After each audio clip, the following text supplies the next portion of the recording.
Hello and welcome to this episode of the Guys with Glasses podcast. I'm Bandito John, and I have with me No Name Josh. Hey, buddy. How's it going, man? It's going good. So, I want to apologize for last week's episode. My computer just messed up, and I think the audio kind of crapped out on that. So I apologize. I'm sorry. Yeah, well, it happens. It's whatever. You were midway through explaining how great Zelda was, so It was a great game. And on that note, we have a review up on the side of it, don't we? Yes, we do. Cassie wrote it, and it's been up. And just recently, or actually just today, I put up the Tiny Barbarian DX for. It's an indie game, and it's actually made by a CWU alumni or alum. Oh yeah, that's cool. Central Washington University out there. Your school. I'm excited. I saw it on the alumni site, and I was like, "Ooh, I'll check this game out." Is it an iPad game or what is it? No, it's a PC game. It's a side scroller. It's like a Mega Man or Super Meat Boy kind of game. Oh, okay, nice. Is it really difficult? Because both those titles that you just listed are really hard. It's not as hard as either one of those, but it's still pretty difficult. I mean, there's some parts where you'll be semi-angry at yourself, but the cool thing is it's got a pretty decent checkpoint system, so you're not going to go back and have to repeat like a 20-minute section. And really, I guess you can speedrun this thing down to like 12 minutes, but I'm like an hour into it and still almost to the end. It's kind of funny that you bring that up because I was watching Twitch TV for the first time. I never used it before, but I was watching it on Xbox One and I was watching a speedrun of Super Mario 64. Oh my god. Those people are so ridiculously good. It is amazing. Yeah, well, I think they can do the first one in 10 minutes or something. That's nuts. Yeah, so it's interesting that there's like different types of speedruns. I mean, so there's speedruns where people do it without cheating. And then there's people that do it just like they literally have a controller in their hand. They're playing it through the way it's meant to be played through from beginning to end. That obviously takes longer. And then there's people that like do exploits, so like there are glitches in the game, but they allow you to like go to areas earlier than possible. And yeah, like the amount of skill, like these people know exactly where to jump like every time. It is so crazy. Oh my god. I always think that because I watched one of the quick runs, just kind of skip through it. Yeah. But holy crap. I was like, how do these people do this? Like, yeah, you have to spend so much time to plan every gap and every single creature that comes out at you. Oh yeah, it's like everything is memorized. And it was crazy, like when I was watching the Super Mario one, it was live, and the guy like he did this one. He was talking like while he was doing it. It was like, oh, this is random, this one part. So it's like, oh, okay, this worked out for me. And then there was like a few times where he's like 20 minutes in and he did like one little glitch and it messed him up. I mean, basically it's going to just kill his time. So like he just restarted. Damn. Like that's just nuts. Oh, God. That is nuts. I just don't understand how people dedicate that much time. I don't know. I guess I've dedicated a lot of times to games. I enjoy watching them. I don't think I'd ever enjoy trying to do a speed run. Yeah. Well, yeah, I can understand that completely. I was actually watching a speed run earlier today of Super Smash Brothers Melee. Brought back some nostalgia, some memories. And it's like, these guys are so good. Like, he never once got touched in the entire game. He beat the game in 10 minutes. And he didn't use any glitches. He was just straight up playing through. And it didn't get touched once. I'm like, this guy is so good. Never want to go up against him. That's impossible. In my world, I could never do that. Actually, kind of talking about Smash Brothers, an interesting new game came out. It's called Super Smash Brothers. I think it's Other M or Super Smash Brothers. Brawl M. Have you heard about this? No.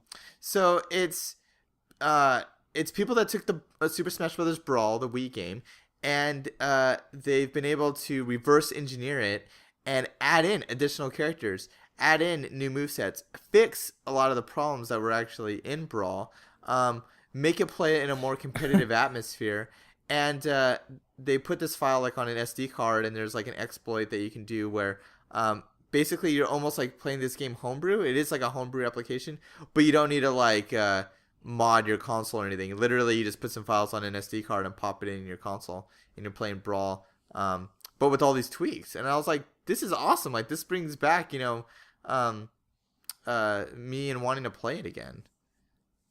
Well, that's what the annoying thing is. There was broken stuff in Brawl, Yeah. and Nintendo's like, meh, we're not even gonna attempt to update this stuff. Well, yeah. So that's exactly what this game fixes, which is interesting. I don't understand why they didn't do that. You know what I mean? They had internet connection. Why could you not fix that problem? Yeah, so it's like Nintendo's always been bad about like doing these patches, and that's why I was so surprised. Like in Pokemon X and Y on the 3DS, like there was a game crashing bug, and they actually patched it. And I was like, "What? You guys fixed a major problem in your game? This is amazing! You guys should have done this 10 years ago." And thanks for entering the 21st century. Oh, exactly. And I mean, like, it's kind of crazy because Brawl and Melee, like they're supposed to be games that, or they're not supposed to be, but a lot of people do use them in competitive play. I mean, there's like people travel around the country. People play this game for money. This is like part of their livelihood. And it's huge money. I mean, there's a lot of people watching them and stuff. And basically, Brawl kind of fell off the map due to some of the glitches and problems that were happening in the game. And yeah, well, and yeah. I mean, some of the balancing is all screwed up. You know what I mean? You're absolutely right. Absolutely right. Yeah, it's nuts. I never understood why they like totally ignored fixing that. It drives me nuts. But it's still a great game to play if you're just doing fun. Yeah, and so what this game does actually what this mod does is by fixing this, by adding the characters, they have basically like a competitive play that makes it faster, play more like the previous games, and they have the current one, and they have a lot of settings that you can adjust, and people are actually now using this new mod in tournaments. So this is now kind of maybe this will now become like the standard, for Smash Brothers games. So really cool stuff. Maybe Nintendo will learn something. Yeah, for the Wii U upcoming Smash Brothers, which to me when that game comes out, I am jazzed about, dude. Oh man, that's like I haven't been to a midnight game release in a long time, but that will be one. I will be there waiting in line to get that game, taking off the next day. Oh yeah, oh god, it's gonna be so much fun. You're gonna have to I went to the midnight at GTA 5, and it was way more orderly than I thought it was going to be. Do you remember back in the day? I sound like an old man. Back in my day, like people used to get kind of rowdy. It was an adventure. Like people were getting excited. Cheering, doing the countdowns. Yeah, I know. Well, I mean, even then, people would get like literally upset if something went wrong. Oh yeah, it's just weird. Now it's just so out here anyway. It's calm. I remember I seen people like have tailgates like they lowered maybe this is just a Texas thing, but everyone there has trucks, and they had some TVs set up and like a little barbecue set up, and they were actually playing like I think this was like for Smash Brothers Brawl, and they were playing like Melee in the bed of their truck, waiting in line. I was like, this is cool. This is how you do it. I don't know about cool, but pretty funny. Yeah. Oh. Well, John, speaking of awesome games. Oh, yeah. We're doing a top 10 of the last 10 years. And it has been a big debate right now. I finally got Mark into it, and he's a little upset. Yeah, I think he's upset because on my list, I hadn't played some of his favorite games. And rightfully so, the games he chose, I think, would be top 10 games, for reviewers or, for the mass market. I just hadn't played them. And yeah, he got pissed off that I did not select those. Yeah. I know. I was excited though because nobody was like replying until I posted this is the top 10 games, fight for which ones you want on top. And everybody was like, all of a sudden everybody has a word about it. Oh man, it's so funny. So like Last of Us was like number 7 and they were like, what the fuck? Yeah, so what are some of your top 10? Just the Josh list. What are some of yours? I would go with Mass Effect, the original. One of the best games I've ever played, and I played through it multiple times, so it just adds to that. Well, what about talking about Mass Effect? I mean, do you feel like the sequels improved on it? Did they fix some of the things, or did they kind of lose that luster? The second one is probably the best, well balanced, like from shooter / RPG. Like they fixed kind of the clunkiness of the menus and all that stuff, but they took away a lot. Like your gun upgrades and your armor upgrades like disappeared in the second one, and even more so in the third one, which was seriously disappointing. Yeah. But the first one was awesome. It had like the old school RPG like menu where it was just like super customized. You know, you could do anything with any of your weapons to make them whatever you felt like, and you could talk to everybody. And there was tons of dialogue. With the second one, it was reeled back a little bit, and then the third one, I hated it. You couldn't talk to any of your teammates, like, ever. Do you feel like the You'd first get one was kind two of or three like conversations. a breath of fresh air? I mean, like it was different than anything else that had come out. What I really think it was a great upgrade from Knights of the Old Republic. Yeah. You know, it's made by the same people, and they definitely made this one like a star. You know what I mean? Yeah. Knights of the Yeah. Old Republic was good, but Mass Effect is amazing. So, I don't know. That's just my thoughts on it. And then I think my number 2 would be like BioShock. BioShock That was one a was damn an good amazing game. That was game. on my list. Yeah. Oh, yeah, I know. I debated on either BioShock or BioShock Infinite, but I really think the original is the best.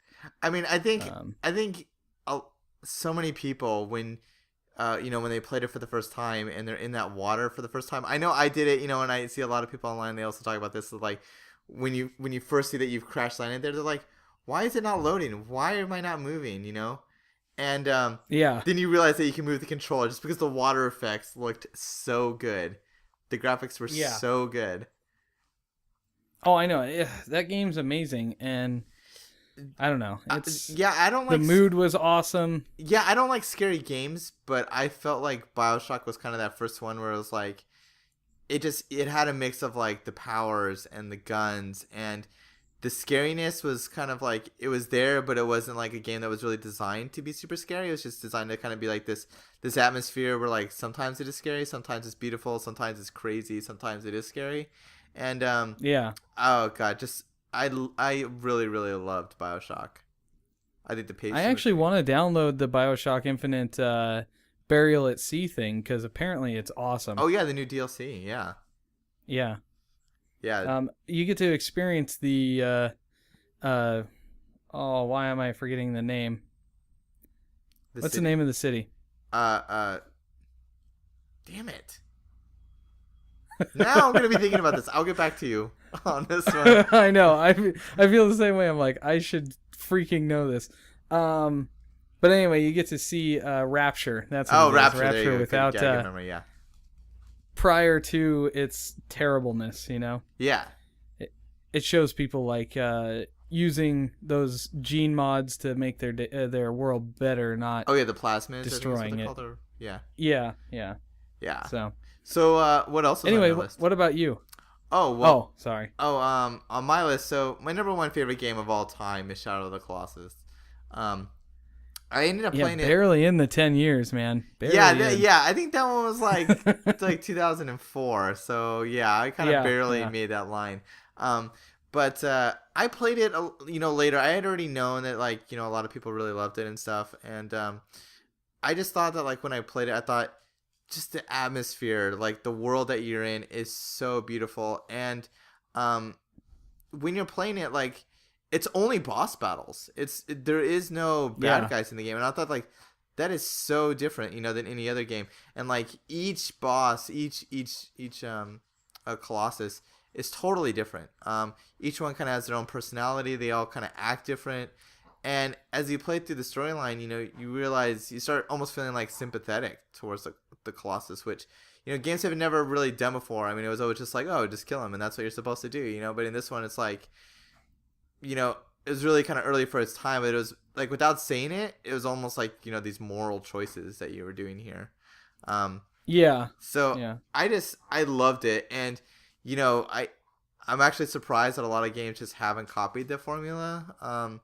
But some games like the Castlevanias on the consoles have tried to kind of have these epic boss battles and stuff, but I don't think anything's really touched it, the way that was just kind of like revolutionized, I think, and really changed the paradigm of what gaming could be. Yeah, I agree with you. That and like Ico are Yeah, or whatever however you want to pronounce it. I don't care, but yeah, Ico. I have no idea. yeah. Anyway, that game's amazing too. I played that one on the PS3 with the HD disc. Oh It's pretty yeah, cool. you know, Uh, I couldn't get what it. else is on your favorite list? So I'm trying to remember my number two because I think Bioshock actually was my number two.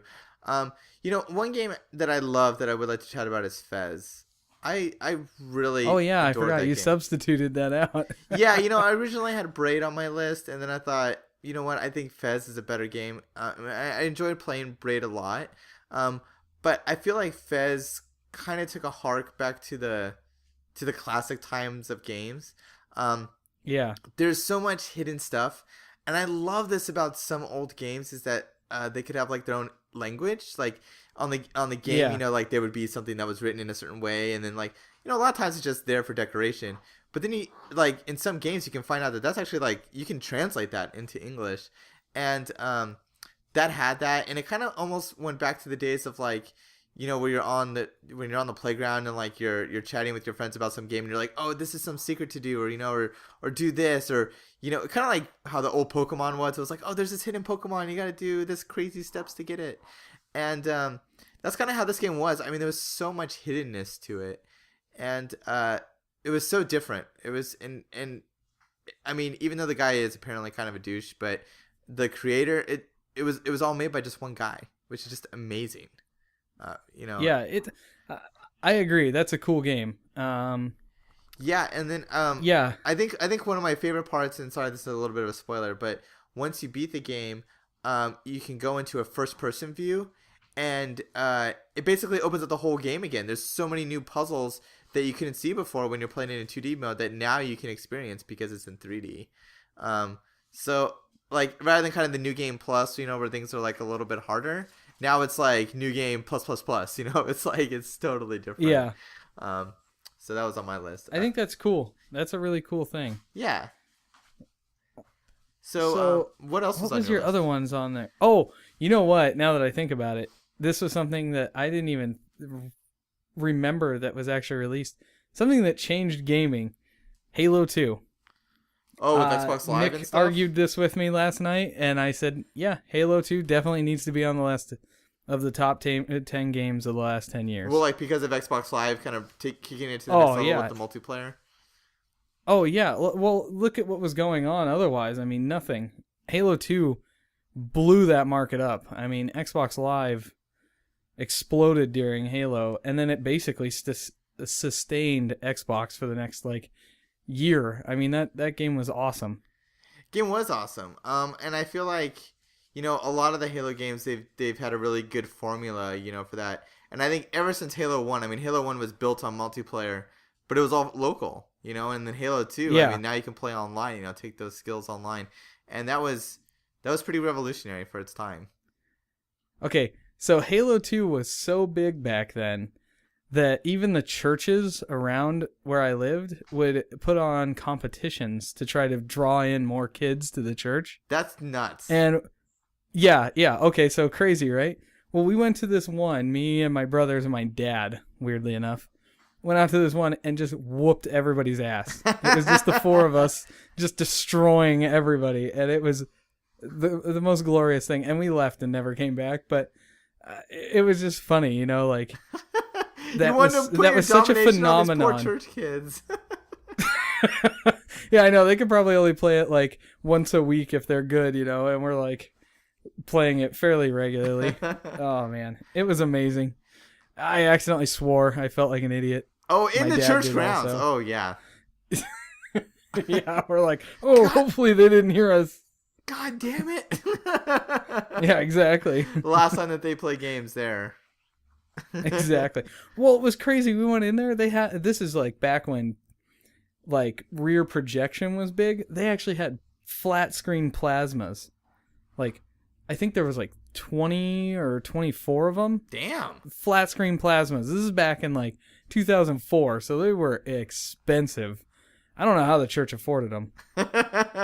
They'll The church funds being used for plasma TVs, for Halo tournaments. I mean, And Xbox consoles. yeah, There was just as many Xbox consoles. It's nuts, man. It was just crazy. that's a sweet land Uh, setup. Oh man. oh yeah. Well, it was a really fun series of games, but So another game that was on my list. This one was kind of controversial with our friends when we were doing the survey. I put up Castle Crashers on my list.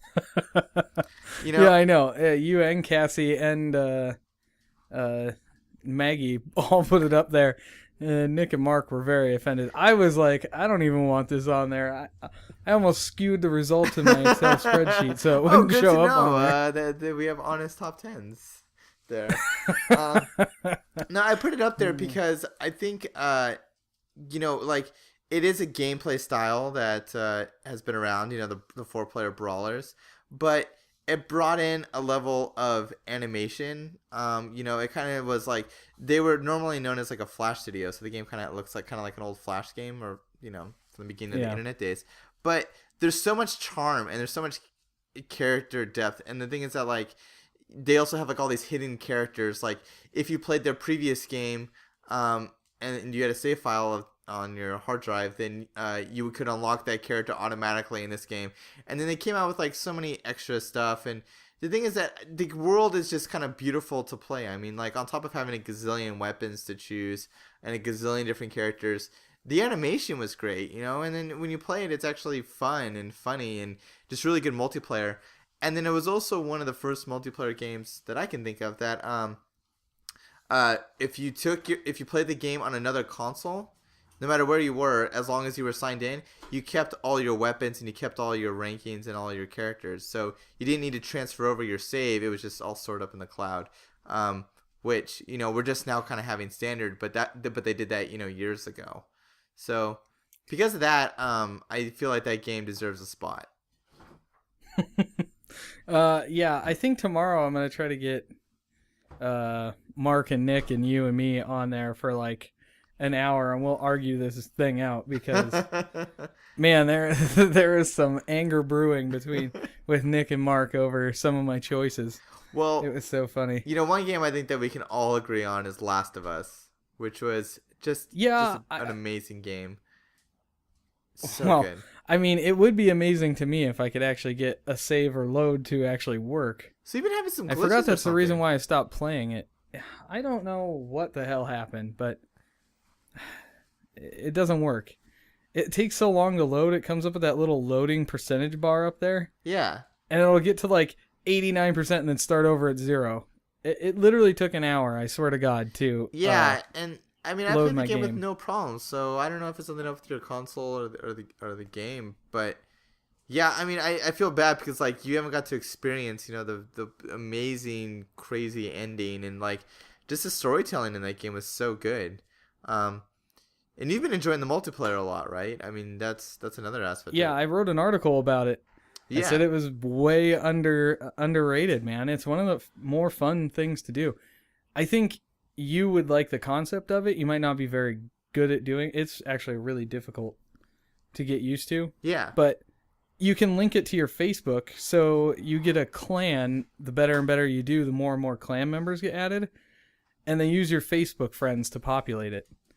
So, like, you get these challenges like, a firefly attack is happening. 100% of your clan is at risk if you don't meet this challenge. Like, it might be like down 10 people or something like that. But it's steps, so it's like down 6 for 60% loss, down 8 for 40%, and down 10 for 20% loss. And then you get to choose who lives or dies. So do you feel like more of a connection now that they're tied to like real names? Yeah, well, I mean, sometimes you can't help it. They don't let you choose like everybody. They just say, you can help 2 of these 3 people, so choose them, But sometimes you'll lose 20 and you have no say over it. So all I care is, am I alive in your game? You are. Ooh. You were one of the people I had to save, though. Oh, thank you. So I appreciate you saving me, buddy. It's good to know in the apocalypse you would save me. Well, when Mark and Nick were first talking about it, I thought they were saying, like, out of out of the 20 people, you had to choose, or between 20 people or one person. Like, you could save one and lose 20, or you could keep 20 and lose one. And I was like, Mark was like, I gotta save mom. And I was like, damn, you're gonna kill 20 people for one person? And he's like, oh yeah, it's mom, so I'm not gonna let her die. But that's not how it works. Oh. But yeah, it's funny because a lot of the times it'll just not allow you to save the people that are actually like really close friends. It'll just kill them, and then it'll give you 3 names that you could give a shit less about. You're like, God damn it. I don't even know this person anymore. It's been 4 years since I spoke to him. What happens if you don't have enough Facebook friends? Is it like, oh, you have no friends, nobody left to save? Well, it starts just adding random people. Like, it'll be like Bill's building a whatever, Oh, okay. But because I ran out at like 70. So, I'm at like 83 people. I'm like, man, I'm lame. I need more friends. Fill out the rest of my group. So, what other games were on your list? Oh, what was on my list? I said Burnout Paradise, which was something I don't think anybody really thought about. But that was a good game. That game was awesome. That was a good title. Me and Mark and Nick poured so many hours into that game. I 100%ed it, although it's glitched, so I don't have 100%. I'm missing one achievement because apparently one of the gates is glitched, so I have like 699 gates out of 700 or something like that. Well, we know in spirit that's actually gone. You deserve it. Yeah, exactly. But it drives me nuts. I'm like, that's 100-point achievement, and I can't get it because it's glitched. That's awesome. So I feel frustrated just listening to this. I'm sorry. Well, that game was otherwise a flawless game. I mean, it was just so much fun to play. Oh, we poured hours into that game. It's that and Civ 5 are on the list that are tops. I think one thing that we can all agree on is that these last 10 years of gaming have been truly amazing. I mean, like, games have just evolved so much over these last 10 years, and it's like, yeah, I definitely agree. And then it was actually kind of interesting, like, to see people's results of how many titles that were up there were actually pretty recent. I mean, stuff that came out in the last few years. I mean, I think it's just kind of a caliber of a lot of the recent games and like just how good they're getting.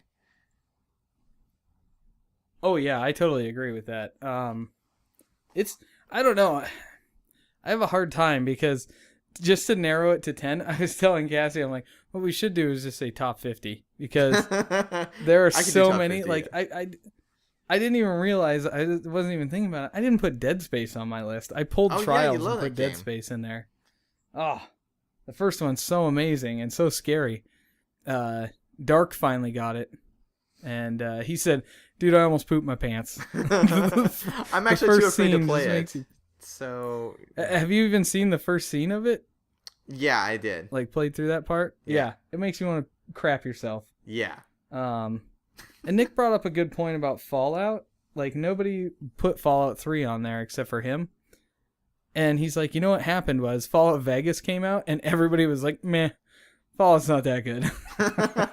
but when it, well, I know there's been some rumors coming out that Fallout 4 is in the works. So yeah. Oh, speaking of Fallout, holy crap! If anybody's still listening to this is going to be amazing. Fallout 1, 2, and Tactics is free on GOG.com. Totally worth it. Can't beat free. Oh, well, not only that, those games are the like top. Well, the first two are just the tops, man. If you want to play like a real RPG before like ESRB ratings and like worry of being politically correct happen, then those are the games that you need to go play. They're classics. They are classics. Yeah, I can't say enough good about them. Have I been? No, because it won't let me. Don't even get me started about the Surface. You can't download anything onto it. I thought, it's like a PC sort of, so I'll be able to do this. Oh, yeah, you got the Surface RT. That's right. Yeah. That was a really poor choice of the people giving that away. Like, hey, Josh, we want them to give us a good review. They have $1 billion worth of inventory sitting in a warehouse. That's why they got rid of them. Oh, Dude, did you hear about the Microsoft stores are the only place you can still find Xbox Ones because nobody goes in them? Really? I was reading an article. It said the number one spot to go is a Microsoft store because they have so much stock and no one ever shows up to buy them from there. Wow. I saw some like launch That's party embarrassing. things, and there's a lot of people waiting at launch outside of the Microsoft stores. But Well, apparently not anymore. yeah, wow. I don't know. It's crazy. So, in our last few minutes here, you have some big news. Where are you going on Monday? I am leaving to Costa Rica for 10 days, man. It's going to be awesome. It's going to be... Yeah, I'm excited. Dude, it's going to be so nice and warm over there. And when I get back, I'm going to freeze my balls off, dude. It is been cold here. Yeah, man. It's supposed to be like 5 in Ellensburg when we get back. It's going to suck so fucking bad. Well, I'm jealous. I hope you have an amazing trip. That's going to be awesome. So we're not going to have a podcast for the next few weeks until you get back. We'll start it back up at the beginning of the year. Yep. But you're going to be enjoying, you're going to be chilling on the beach, drinking some margaritas, enjoying life. Hell yeah, dude. Oh, man. Last time we were there, I hope that a lot of these people still work at the same places we went. Because I went 10 years ago, and I'm like, these guys were so much fun. The tour bus guys were rad, and the bartenders would just give away free drinks after closing. Like, nice. we just hang out with him and bullshit. He taught the 2 girls that were with us to dance, salsa dance. It was pretty funny. Like, they just don't care, and it's awesome down there. Yeah, it's nice, just a different way of life. It's like, it's just chill. It's so relaxed. Yeah. Is what it is. It's awesome. What are you doing, John? 'Cause you are doing something way fun. Well, no, actually not. I'm going to be moving. Oh, I know. It's going to be fantastic. I'm moving 5-minute drive away from my current place, but it's bigger, got an extra room and stuff. But yeah, so for the next 2 weeks, I'm going to be packing boxes. And when you're coming back, relaxing from your vacation, I'll be pretty much moving during that time. So you'll be breaking your back, trying to finagle couches through a doorway and all that good stuff. Yeah, damn it. You can't wait for that? Yeah, we've been kind of procrastinating on packing, and it's gonna bite us. So we gotta start doing that this weekend. Oh, not fun. We have to paint and do all sorts of enjoyable stuff. Yeah. Oh yeah, I forgot you have to paint. Yeah. Oh, that sucks. Thanks. So while you're on the beach, please think of me, and have a cold one on my behalf. And I'll have a single tear run down my face. Yeah. Oh. Well, I think this pretty much wraps up our episode. We want to wish everyone a happy holidays and a happy new year, and we'll be back in a few weeks. Yeah, see you guys then. Yeah, so this has been Bendito John. No Name Josh. Signing out. See you later. Meow. Man, that one went fast, dude.